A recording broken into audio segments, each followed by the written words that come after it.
via Zoom through this oral argument. This is, we've been doing this now for about a year. It's not our preferred method, but it is a method that allows the cases to continue to be adjudicated through the appellate process, and we appreciate you participating by this. Uh, Need to remind you that we will be conducting this oral argument just as if we were in the courtroom itself. All the same rules apply.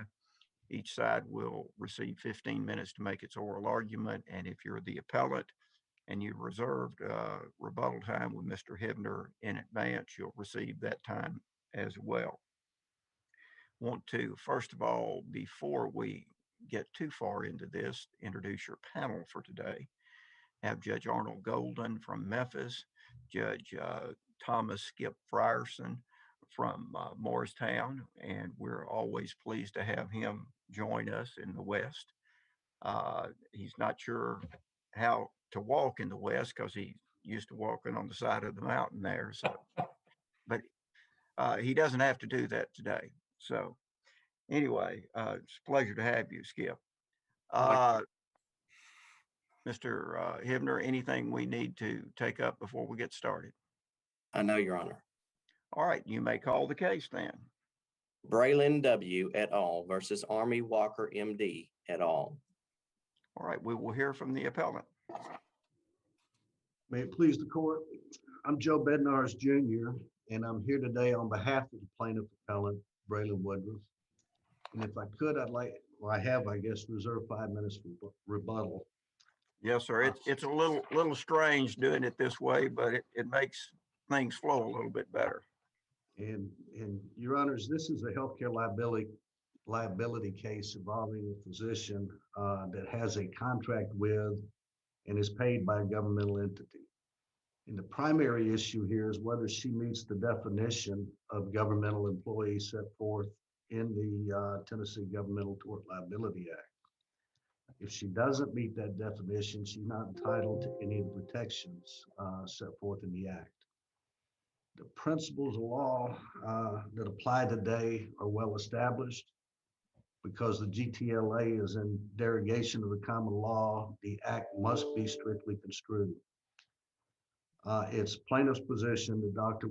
Walker simply doesn't meet the definition of government employee under the Act. And that's not to say that she isn't an employee of West Tennessee Medical Group. It just means she's not a government employee for the purposes of tort liability under the GTLA. Dr. Walker filed a motion for summary judgment in this case, alleging that because she was a governmental employee, she was entitled to summary judgment because plaintiff didn't sue her employer pursuant to 292310. The trial court found that she did meet that statutory definition and granted summary judgment. And if we start with the title of TCA 2920-107, it states that it states definition of government employee for tort liability purposes. And the statute goes on to list 5 very specific requirements which the court must specifically find exist to be considered an employee of a governmental entity. And the one I'm going to focus on today is number 4 because I think that's the most important for our purposes. But what that says is that in order for a person to be considered an employee of a governmental entity, the court must find that the person acts under the control and direction of the governmental entity, not only as to the result to be accomplished, but as to the means and details by which the result is accomplished. There was some argument in the appellee's brief that because a contract calls her an employee, she must be an employee. Well, that doesn't make her an employee under the Act. And paragraph B goes on to state that a governmental entity's reservation of the right to terminate employment by any contract, agreement, or other means shall not operate to make a person an employee of such entity for the purposes of the immunity granted by this chapter unless such person otherwise qualifies as an employee according to the section. So it doesn't matter whether they have a contract or not. In order to enjoy the protections of the act, they must also meet the definition. Let me pose a question to you, counsel. Uh, a doctor is a professional. The doctor has to use his or her independent judgment in treating a patient. Uh, how does this or your position and the contract work with that obligation of the doctor to utilize his or her professional judgment, and how much control is required for your position to be correct? Well, because the statute has to be strictly construed, I'm not sure um, that really comes into play. It may be that no doctors qualify for the protections of this statute. It may be that some do, some don't. It's probably a question of fact. But in this case, they did much more than just delegate the medical discretion or medical judgment. They also delegated the administrative services, the management services. So they went much further than just giving up control over the medical decision making. What do you mean the administrative and management services? I'm not sure I'm following you there. They submitted an affidavit trying to show that Dr. Walker met these 5 requirements of the statute. It was from a Charlene Revere, who is the agent for service process, and I think an attorney in Jackson. And the affidavit said that the West Tennessee Medical Group Incorporated delegates the medical, management, and administrative services that Dr. Walker performed as part of her employment agreement to Dr. Walker. And then Dr. Walker herself testified that there was no medical director or anyone else in charge of a group. There are 4 physicians. And that as long as she practiced ethically, morally, professionally, and gave competent care, she met the terms of the contract. So they just turned everything over to Dr. Walker. It wasn't just the medical decision making. It was the management of the practice. It was the administrative services, and Dr. Walker testified that essentially they didn't have any significant control over the means and details by which she performed this employment.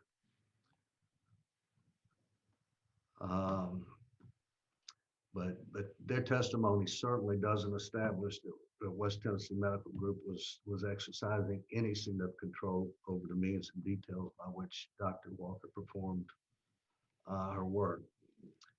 And if that's the case, if she doesn't meet the definition, the statutory definition of government employee, she's not entitled to those protections. The GTLA never comes into play. 292310 never comes into play. And that makes summary judgment inappropriate. In this case, that's especially true because we're talking about a motion for summary judgment. And while we believe that the facts conclusively establish that she doesn't qualify as a governmental employee, when you take the facts in the light most favorable to the plaintiff, the non-moving party, and you allow all of the reasonable inferences in favor of the plaintiff, there's certainly genuine issues, material fact, which makes summary judgment inappropriate. And I think the issue is that simple today is whether or not she actually qualifies and meets that definition. And if the court has any questions, I'll be happy to address them. Otherwise, I'll save any further argument for rebuttal. Mr. Bednarz, I have a question. In response to your answer to Judge Stafford, are you conflating Dr. Walker to West Tennessee Medical Group? Because West Tennessee Medical Group is a separate entity. The court had in its order, it says the affidavit of Charlene Revere provides, among other things, that Dr. Walker renders services for West Tennessee Medical Group on a full-time exclusive basis, that West Tennessee Medical Group delegates medical services to Dr. Walker that she performs as part of her employment, that West Tennessee Medical Group controls Dr. Walker's schedule under which she sees patients and the time she provides call coverage, and West Tennessee Medical Group bills, collects, and retains all fees for medical services that Dr. Walker renders. I mean, that's not Dr. Walker, that's West Tennessee Medical Group, isn't it? That's who she's employed by. It is, but And no, they do all those things, not Dr. Walker. well, there are a number of things they do that are listed specifically in that affidavit. But there are a number of things they don't do. And Ms. Revere lists all of those things that they do, but then she turns around and says, we delegate the management and administrative services to Dr. Walker. So they collect fees, but they don't exercise any control over the details of the work that she performs. Well, those acts that she performs as a doctor, she has to exercise her independent judgment. That's what she has to do, isn't it? Yes, it is, but the legislature didn't carve out an exception for physicians. I don't know whether any physician would qualify. Maybe they do, maybe they don't, but it wouldn't render the statute meaningless because the definition of healthcare provider encompasses much more than just physicians. It's nurses, it's technicians. So there are a number of people that could apply to other than physicians. But if they exercise the proper amount of control over a physician, I think they would qualify. But I don't think if you don't exercise any control over management and administrative services, then I don't think that would qualify under the act. All right, thank you. All right. We'll hear from the appellee, Mr. Phillips. May it please the court, I'm Marty Phillips, and I'm pleased to represent Dr. Armie Walker, the appellee in this appeal. The trial court here correctly granted Dr. Walker's motion for summary judgment because the plaintiff failed to sue Dr. Walker's governmental employer as mandated by the Governmental Tort Liability Act. As the court knows, generally under the GTLA, an employee of a governmental entity cannot be sued. There is, however, an exception to that rule as it pertains to healthcare practitioners in healthcare liability cases. But in order to sue a healthcare practitioner who's an employee of a governmental entity in a healthcare liability case, the employer must also be sued. And that didn't happen here, and there's no dispute about that. The only issue before the court is whether Dr. Walker was properly shown to be an employee of West Tennessee Medical Group. And really the plaintiff focuses on the issue of control, which I will address shortly. But the record has in it, among other things, Dr. Walker's employment contract with West Tennessee Medical Group. And it is just that, it's an employment contract that establishes the relationship between Dr. Walker and her employer, and she is indeed an employee. The record contains, as an attachment to Mr. Darrell King's deposition, Dr. Walker's W-2. Employees, of course, get W-2s. Then the record contains, as an exhibit to Mr. King's deposition, Dr. Walker's earnings statements showing that West Tennessee Medical Group withheld taxes from her earnings. That earnings statement also shows the benefits she was provided by her employer, including dental, medical, disability, life, vision, and retirement. Mr. Darrell King's deposition, who's an executive at West Tennessee Medical Group, established that Dr. Walker is an employee of West Tennessee Medical Group. Ms. Charlene Revere's affidavit in the record, to which Judge Golden made reference a short time ago, establishes that she's an employee of West Tennessee Medical Group. In fact, Ms. Revere's affidavit tracks the 5 elements of Tennessee Code Annotated 29-20-107 for determining an employee of a governmental entity. And the trial court made a finding in its order that all 5 of those elements are met in this case, based upon, among other things, Ms. Revere's affidavit. And that is a proper finding under the GTLA to show that Dr. Walker is an employee. Now, let me focus, if I may, on the precise argument that my colleague is advancing. And that is that they do not exercise control and direction as required by 107.4. Now, Judge Stafford, you asked the question, how much control is required under the Act? What the plaintiff is really arguing here is that they have to exercise complete control. That's the plaintiff's argument. That phrase actually appears in the appellant's brief. And respectfully, that is not the requirement of the statute. The statute does not require complete control. And in fact, if that were the test, rarely, if ever, could one be an employee of another. The control required has been exercised by West Tennessee Medical Group. Ms. Revere's affidavit in particular points out many of the things that West Tennessee Medical Group controls and directs, and so does the employment agreement. Just to give a few examples, and Judge Golden made reference to some of these others, the West Tennessee Medical Group at the time controlled where Dr. Walker would see patients. They controlled when she would see patients. They controlled how she kept records. They required her to abide by rules and policies of West Tennessee Medical Group. They required her to comply with performance expectations. They required her to submit to random drug testing. They required her to perform other services as requested by West Tennessee Medical Group. They also required her to follow generally accepted medical standards. And they required her to provide call, and they determined when she had to provide call coverage. Now, the issue that Mr. Bednar has raised about delegating administrative services or medical management doesn't change anything about the control and direction exerted by West Tennessee Medical Group. In fact, the word delegate is a synonym for assign. That's part of what is being assigned to Dr. Walker as her duties under this contract. Still, clearly exercising control and direction over her in great detail as demonstrated by the record and as is undisputed. I think the plaintiff's argument here really focuses on the fact that West Tennessee Medical Group does not control the way Dr. Walker reaches a medical diagnosis or her professional judgment in rendering treatment. And there's a good reason for that. There's a statute in Title 68, the Corporate Practice of Medicine statute, that says governmental entity employers and other hospital employers cannot do that.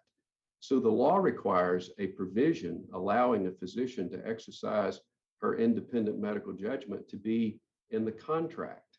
And of course, there's good reason for doctors exercising their judgment as opposed to someone else doing it. But that doesn't change the fact that there is sufficient control and direction under the GTLA to establish her employee status. And let me point out to the court what I'm sure you have already observed, and that is the GTLA itself contemplates that a doctor can be an employee of a governmental entity. If you look at 2920-204B and 2920-310B, those statutes make reference to the fact that a healthcare practitioner who's defined to include a doctor and a nurse can be sued as an employee of a governmental entity in a healthcare liability case. It would be nonsensical then to read the GTLA in a fashion that says never could a doctor be an employee of a governmental entity, because the very act that we're talking about permits doctors who are employees of governmental entities to be individually sued as employees of those entities in healthcare liability cases. I want us to think for a moment about the implications of the argument that the appellant is advancing. And I think Mr. Bednarz has been very candid with the court this morning in this regard. If the plaintiff's argument were accepted, then a doctor could never be an employee of a governmental hospital or some other governmental entity. That's flatly inconsistent with the terms of the GTLA.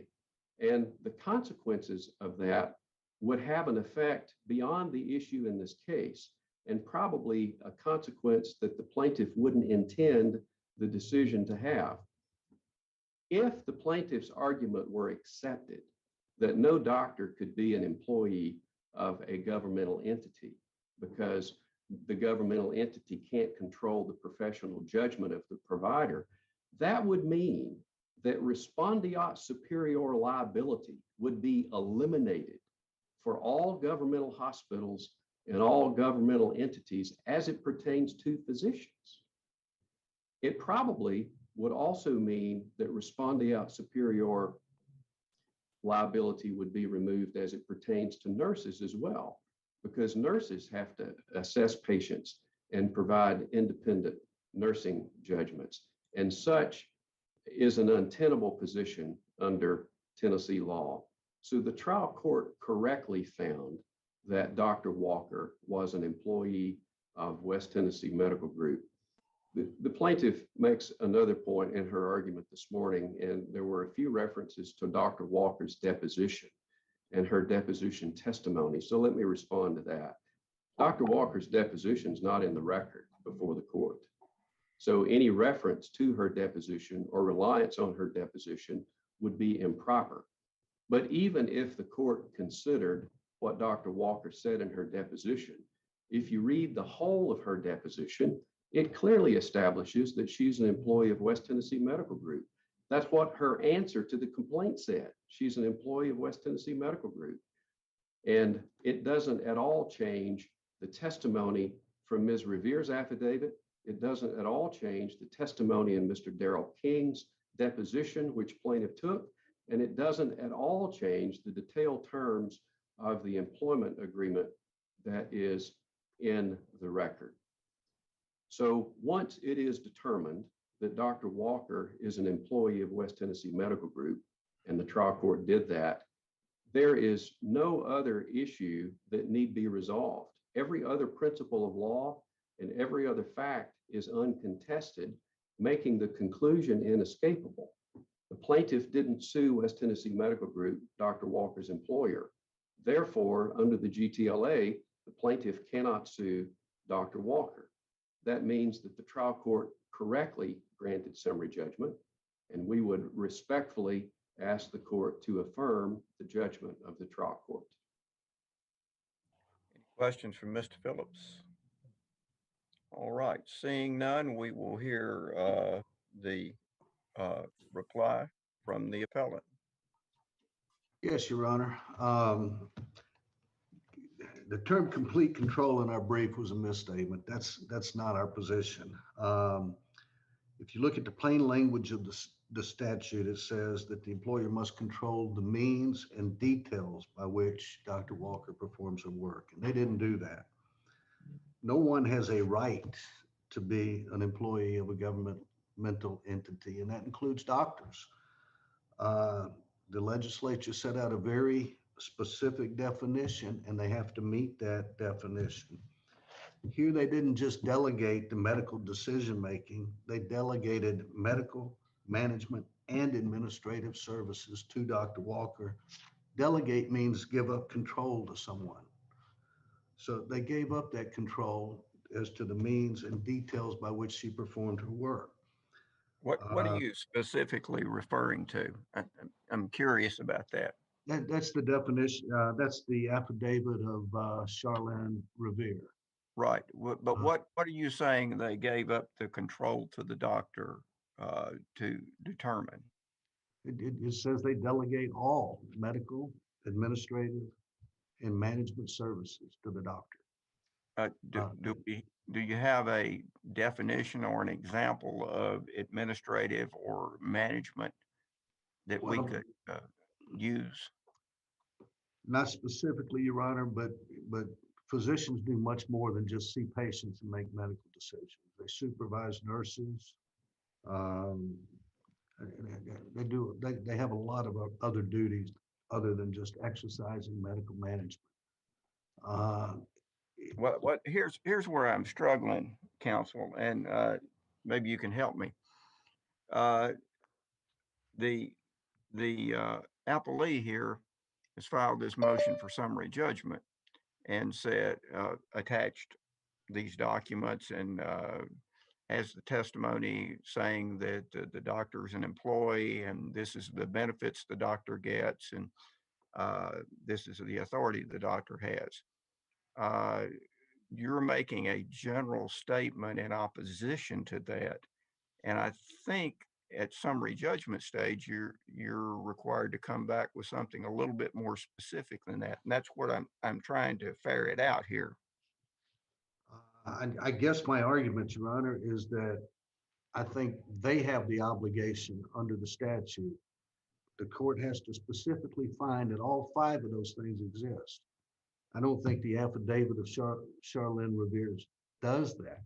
When it says that they delegate all of these things to her, I think that clearly destroys any chance of her qualifying to meet the definition of the statute. And in this case, because it's in derogation of the common law, we have to look at the language of the statute. And Dr. Walker just doesn't meet that definition. And